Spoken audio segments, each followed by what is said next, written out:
Perispírito. Antes de abordarmos o item Mecanismo das Comunicações, é indispensável que o estudioso da mediunidade obtenha alguns esclarecimentos a respeito do perispírito, por ser ele o traço de união entre a vida corpórea e a vida espiritual. É através dele que o espírito encarnado se acha em relação constante com os desencarnados. É, em suma, por seu intermédio, que se operam no homem fenômenos especiais, cuja causa fundamental se encontra na matéria tangível e que, por esta razão, parecem sobrenaturais. Ao questionar se o espírito nenhuma cobertura tem ou se está sempre envolto numa substância qualquer, Allan Kardec obtém a seguinte resposta: envolve-o uma substância vaporosa para os teus olhos, mas ainda bastante grosseira para nós. Assaz vaporosa, entretanto, para poder elevar-se na atmosfera e transportar-se aonde queira. O codificador compara essa substância ao perisperma que envolve o germe de um fruto e diz que, do mesmo modo, podemos chamar essa substância de perispírito, pois que serve de envoltório ao espírito propriamente dito. Definição. No prefácio do livro Missionários da Luz, Emmanuel diz que o perispírito não é um corpo de vaga neblina, e sim organização viva a que se amoldam as células materiais, sendo ele o corpo espiritual de que se serve o espírito como veículo de manifestação no plano espiritual. É também o intermediário entre o corpo e o espírito, para que este atue na matéria.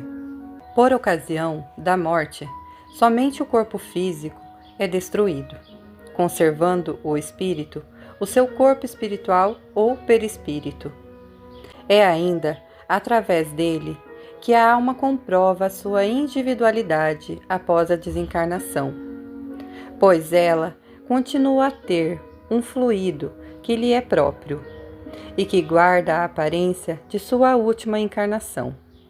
Se é o espírito que irradia vida, inteligência e sentimento, o perispírito, por sua vez, ao se submeter aos pensamentos e ações do espírito, funciona como instrumento de manifestação dele. Sobre tal particularidade, vejamos o que diz Kardec.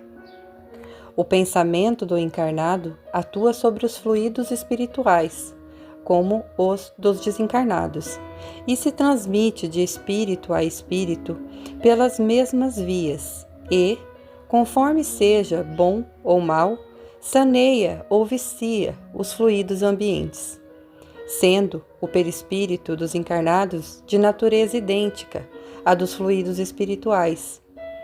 Ele os assimila com facilidade, como uma esponja se embebe de um líquido. Esses fluidos exercem sobre o perispírito uma ação tanto mais direta quanto, por sua expansão e sua irradiação, o perispírito com eles se confunde. Atuando esses fluidos sobre o perispírito, este, a seu turno, reagem sobre o organismo material com que se acha em contato molecular. Os meios onde superabundam os maus espíritos são, pois, impregnados de maus fluidos, que um encarnado absorve pelos poros perispíriticos, como absorve pelos poros do corpo os miasmas pestilenciais. Aspectos. No livro O Pensamento de Emmanuel, encontramos minucioso trabalho acerca de perispírito. Nele, vemos o perispírito ser estudado de acordo com a sua função, forma, organização, densidade e coloração, além de outras particularidades, tais como a expansibilidade e a penetrabilidade. O perispírito Apresenta a aparência do corpo físico e, por ser de extrema plasticidade, não fica circunscrito pelo corpo, mas irradia ao seu derredor e o envolve como que uma atmosfera fluídica. É importante ressaltar que o perispírito, sendo um corpo organizado, possui 7 centros de força, dos quais o corpo físico é sua exteriorização. Centros de força. Por que estudar os centros de força? Qual a relação deles com o perispírito e com o médium ostensivo? Já sabemos que o perispírito é um instrumento através do qual o espírito atua na matéria.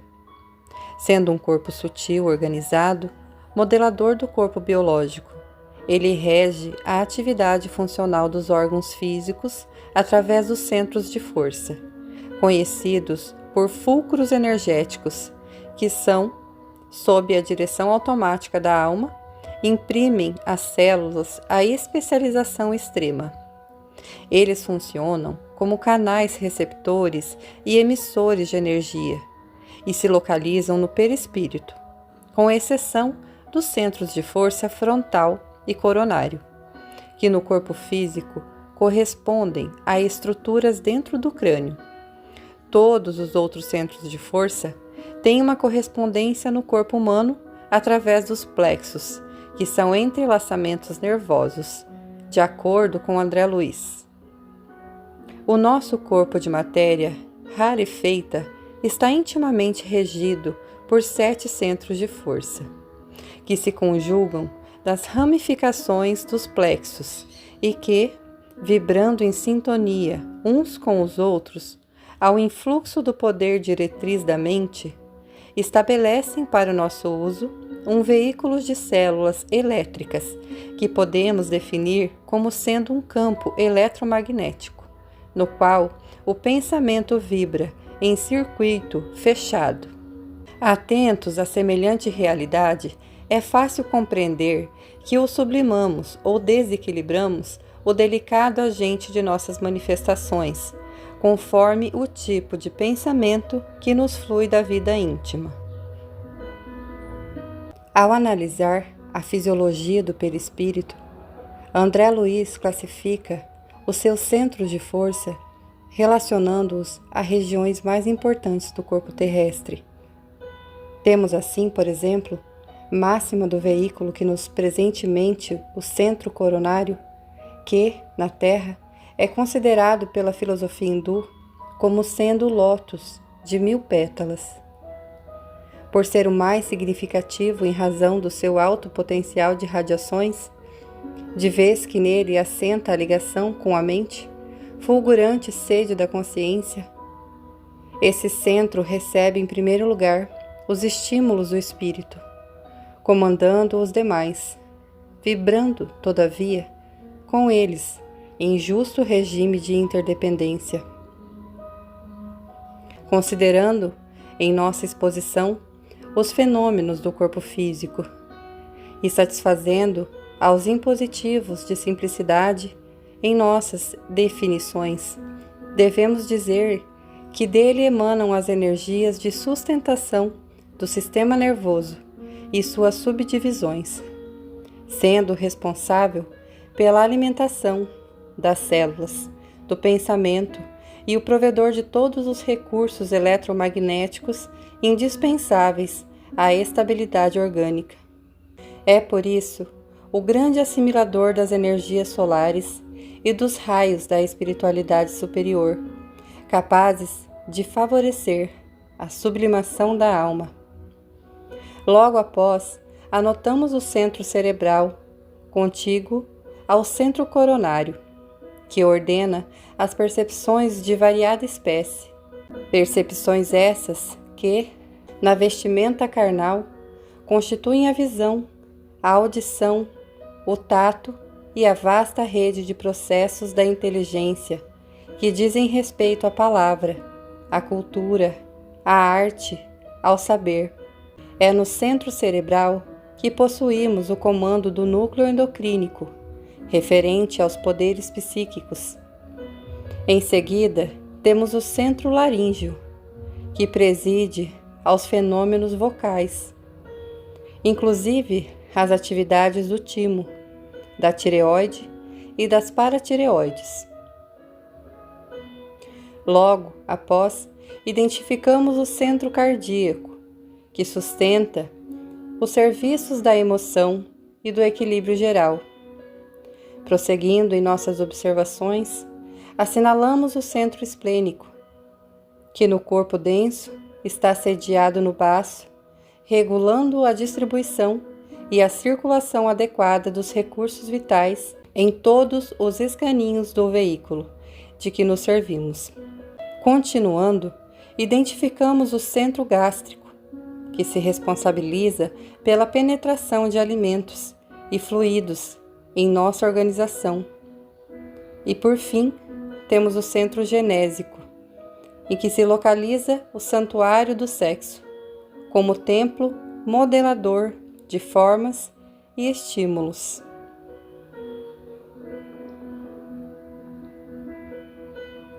Os 7 centros de força apresentados por André Luiz são o coronário, o cerebral, o laríngeo, o cardíaco, o esplênico, o gástrico e o genésico. No centro coronário se assenta a ligação com a mente, fulgurante sede da consciência.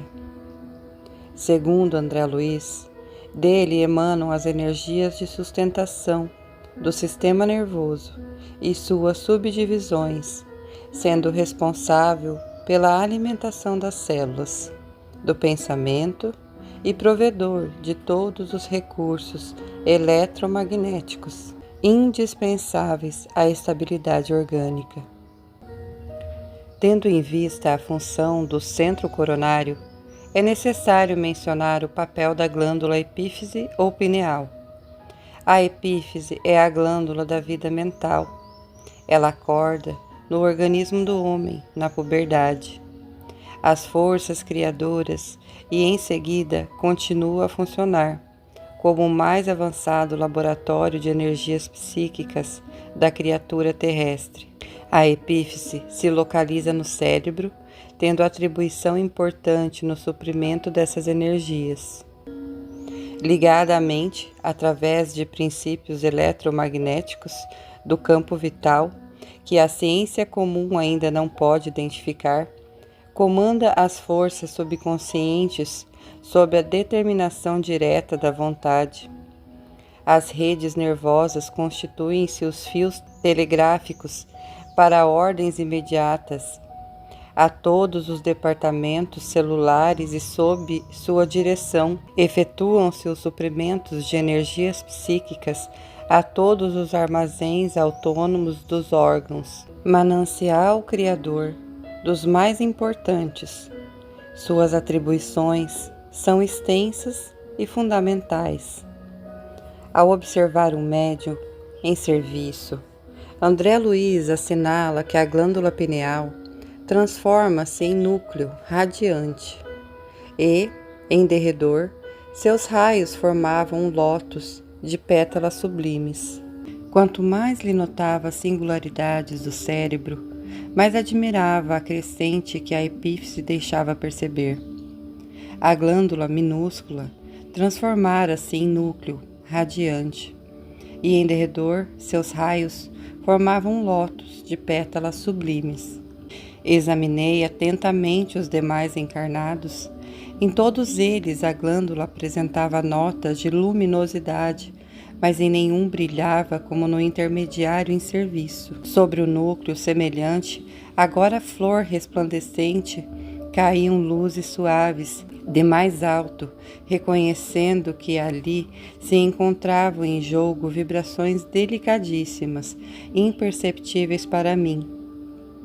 Ante minha profunda curiosidade científica, o orientador ofereceu-me o auxílio magnético de sua personalidade vigorosa e passei a observar no corpo do intermediário grande laboratório de forças vibrantes. Detive-me, porém, na contemplação do cérebro em particular. Os condutores medulares formavam um extenso pavio, sustentando a luz mental, como chama generosa de uma vela de enormes proporções. Os centros metabólicos infundiam-me surpresas. O cérebro mostrava fulgurações nos desenhos caprichosos. Os lobos cerebrais lembravam correntes dinâmicas. As células corticais e as fibras nervosas, com suas tênues ramificações, constituíam elementos delicadíssimos de condução das energias recônditas e imponderáveis. Neste concerto, sob a luz mental indefinível, a epífise emitia raios azulados e intensos. A comunicação entre o espírito e o médium se realiza através do perispírito, fazendo a glândula pineal o papel de válvula receptora, como poderosa usina a gerar energia psíquica. Ela desempenha papel de fundamental importância no mecanismo das comunicações mediúnicas. No livro Missionários da Luz, André Luiz apresenta um quadro de observações relevantes no que diz respeito ao papel dessa glândula. Estamos notando as singularidades do corpo perispiritual. Pode reconhecer agora que todo centro glandular é uma potência elétrica, no exercício mediúnico de qualquer modalidade. A epífise desempenha o papel mais importante. Através de suas forças equilibradas, a mente humana intensifica o poder de emissão e recepção de raios peculiares à nossa esfera. Reconheci que, de fato, a glândula pineal do intermediário expedia luminosidade cada vez mais intensa. Nesse instante, vi que o médium parecia quase desencarnado. Suas expressões grosseiras de carne haviam desaparecido. Ao meu olhar, tamanha a intensidade da luz que o cercava, oriunda de seus centros perispirituais. Mecanismo das comunicações. E, havendo dito isto, assoprou sobre eles e disse-lhes: Recebei o Espírito Santo. João 20, 22. A partir de todo o estudo apresentado até aqui, pensamos já ter os elementos necessários para compreendermos o mecanismo das comunicações. Segundo o dicionário, o termo mecanismo significa a disposição das partes que constituem uma máquina, um aparelho, etc. Combinação de órgãos ou partes de órgãos para funcionarem conjuntamente. Teoria científica que explica os fenômenos físicos pelo movimento. O mecanismo das comunicações mediúnicas é igualmente uma teoria científica desenvolvida pela ciência espírita, baseada nos fatos mediúnicos, estudadas a partir da observação e da experimentação, tendo por guia infalível a lógica e a razão.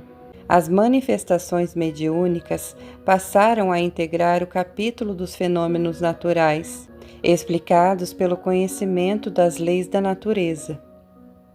Ao estudar tais fenômenos naturais, Allan Kardec analisou a existência dos espíritos, sua pré-existência, sua sobrevivência e a conservação da individualidade após a morte. Comprovou também que apenas o corpo físico é destruído pela morte e que o espírito mantém o corpo espiritual ou perispírito, encontrando aí a chave para muitos problemas, até aquele momento insolúveis. Outros aspectos estudados pelo codificador, como a sintonia, a vibração e os fluidos, formam um conjunto de leis que estão envolvidas no mecanismo das comunicações, tornando-as evidente. E é o que veremos a seguir. Como já dissemos, o perispírito para os espíritos errantes é o agente através do qual eles se comunicam com os encarnados, quer indiretamente pelo vosso corpo ou pelo vosso perispírito, quer diretamente pela vossa alma, donde infinitas modalidades de médiuns e de comunicações. Para melhor compreensão do mecanismo das comunicações, não podemos esquecer que o pensamento vige na base de todos os fenômenos de sintonia na esfera da alma. Allan Kardec assim se expressa sobre esse assunto. No estado de desprendimento em que fica colocado, o espírito do sonâmbulo entra em comunicação mais fácil com os outros espíritos, encarnados ou não encarnados, comunicação de que se estabelece pelo contato dos fluidos que compõem os perispíritos e servem de transmissão aos pensamentos, como o fio elétrico. Em matéria de mediunidade, é fundamental o aspecto da sintonia, pois, segundo Emmanuel, se o homem pudesse contemplar com os próprios olhos as correntes de pensamento, reconheceria de pronto que todos vivemos em regime de comunhão, segundo os princípios da afinidade. Depreende-se, assim, os mecanismos das comunicações, obedece às leis dos fluidos e da vibração. Essas comunicações se expressam com as propriedades e qualidades do pensamento emitido, gerando fluidos perniciosos ou saudáveis. Deste modo, a alma entra em ressonância com as correntes mentais em que respiram as almas que se lhe assemelham. Assimilamos os pensamentos daqueles que pensam como pensamos. Dessa maneira, a comunicação mediúnica depende de algumas condições a serem alcançadas pelo espírito comunicante e pelo médium. Essas condições não representam qualquer aparato de ordem exterior, sendo dispensável para o fenômeno mediúnico.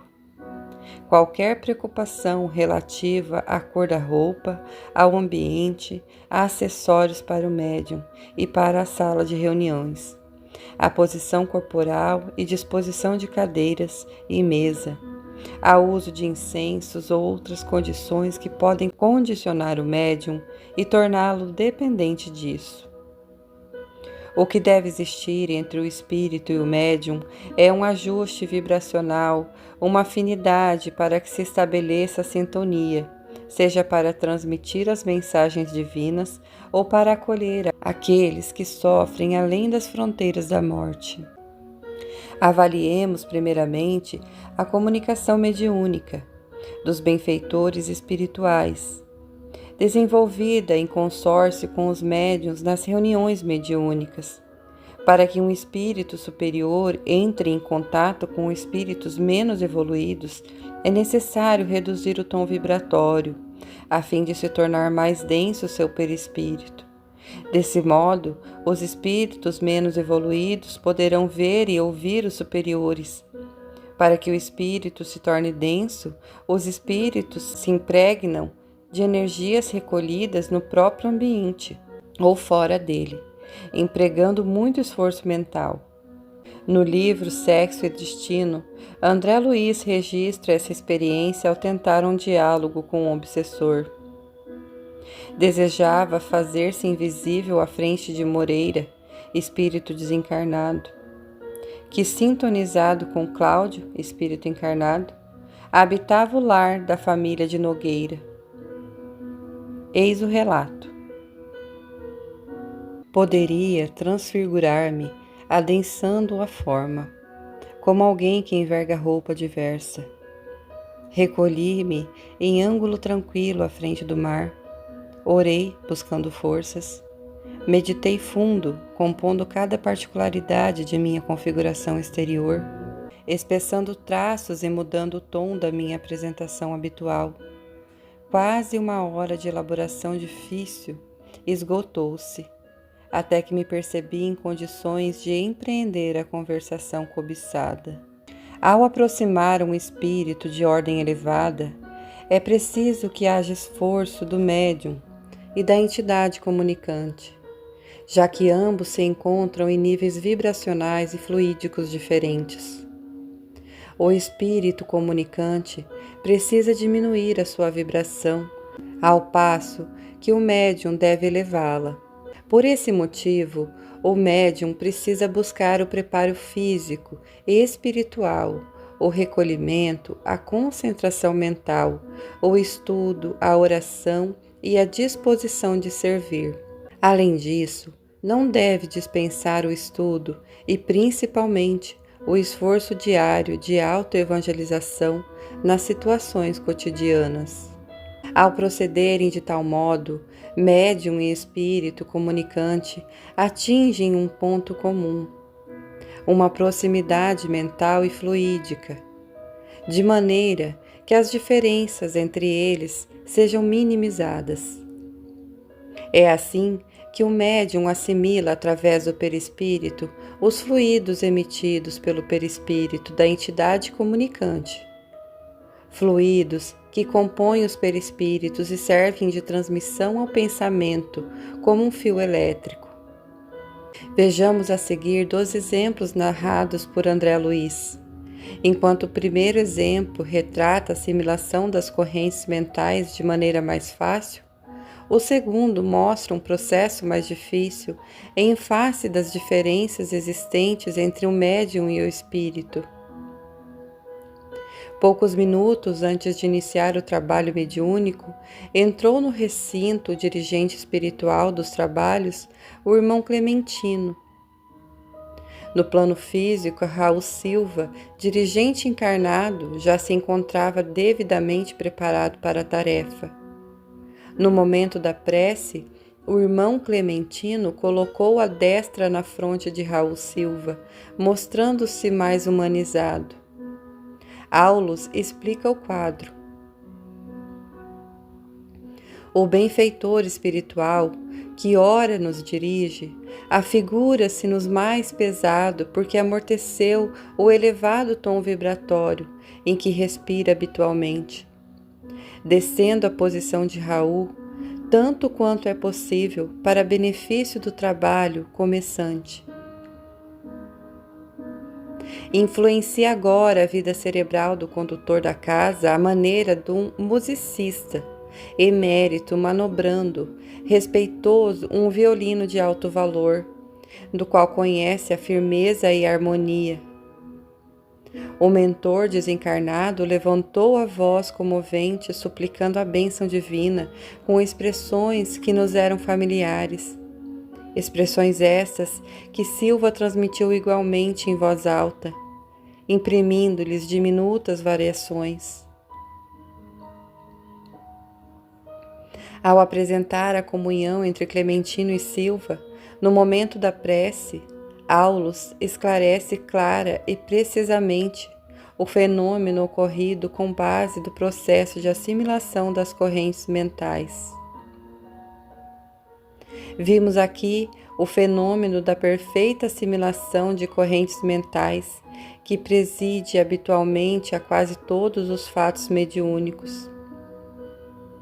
Para a clareza de raciocínio, comparemos a organização de Silva, nosso companheiro encarnado, a um aparelho receptor, quais os que conhecemos na Terra, nos domínios da radiofonia. A emissão mental de Clementino, condensando-lhe o pensamento e a vontade, envolve Raul Silva em profusão de raios que lhes alcançam o campo interior, primeiramente pelos poros, que são miríades de antenas, sobre as quais essa emissão adquire o aspecto de impressões fracas e indecisas. Essas impressões apoiam-se nos centros do corpo espiritual, que funcionam à guisa de condensadores. Atingem de imediato os cabos do sistema nervoso, a desempenharem o papel de preciosas bobinas de indução, acumulando-se aí um átimo e reconstituindo-se automaticamente no cérebro, onde possuímos centenas de centros motores. Semelhante a milagroso teclado de eletroímãs, ligados uns aos outros e cujos fulcros dinâmicos se processam as ações e as reações mentais, que determinam vibrações criativas através do pensamento ou da palavra. Considerando-se o encéfalo como poderosa estação emissora e receptora e a boca por valioso alto-falante. Tais estímulos se expressam ainda pelo mecanismo das mãos e dos pés ou pelas impressões dos sentidos e dos órgãos que trabalham na mesma feição de guindastes e condutores, transformadores e analistas sob comando da mente.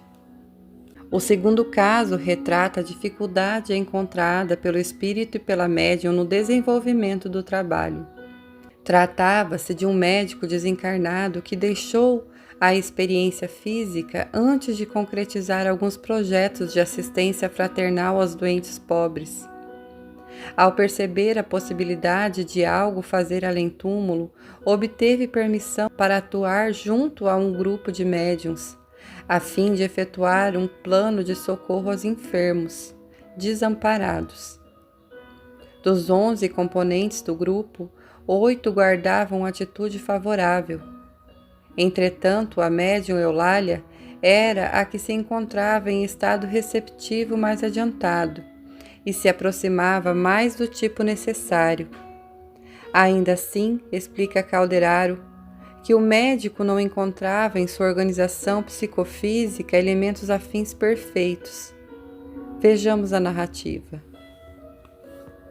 Nossa colaboradora não se liga a ele através de todos os seus centros perispirituais. Não é capaz de elevar-se à mesma frequência de vibração em que se acha o comunicante. Não possui suficiente espaço interior para comungar-lhe as ideias e conhecimentos. Não lhe absorve o entusiasmo total pela ciência, por ainda não trazer de outras existências, nem haver construído na experiência atual as necessárias teclas evolucionárias que só o trabalho sentido e vivido podem lhe conferir. Mas temos igualmente aqueles casos de atendimento espiritual a espíritos sofredores que, em relação aos médiuns devidamente preparados, encontra-se em plano inferior a estes. Nesses casos, o médium está em um nível vibracional diferente da entidade comunicante, o que o coloca em estado superior. Para que se processe o socorro espiritual, é necessário haver, igualmente, um entendimento, uma sintonia do médium com a entidade comunicante. No entanto, essa sintonia não poderá descer ao nível do descontrole emocional, das reações irrefletidas ou da comunhão com os objetivos inferiores do espírito, visto que o superior, em regra, coordena e dirige o inferior.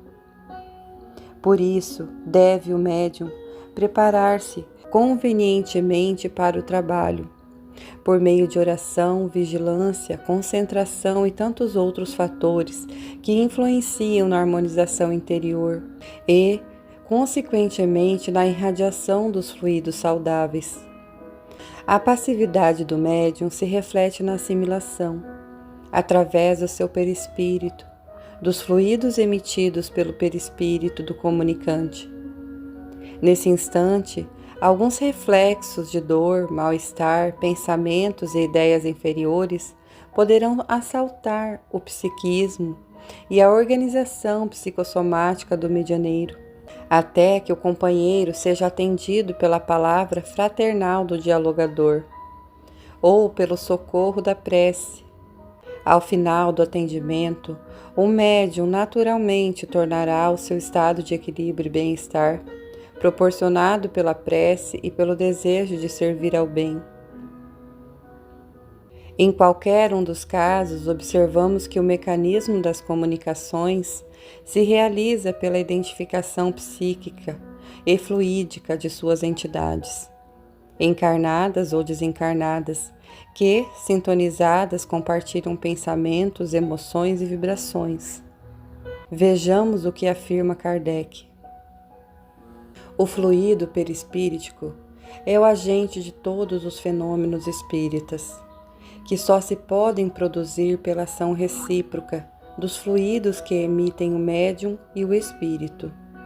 As relações entre os espíritos e os médiuns se estabelecem por meio dos respectivos perispíritos, dependendo a facilidade das relações do grau de afinidade existente entre os dois fluidos.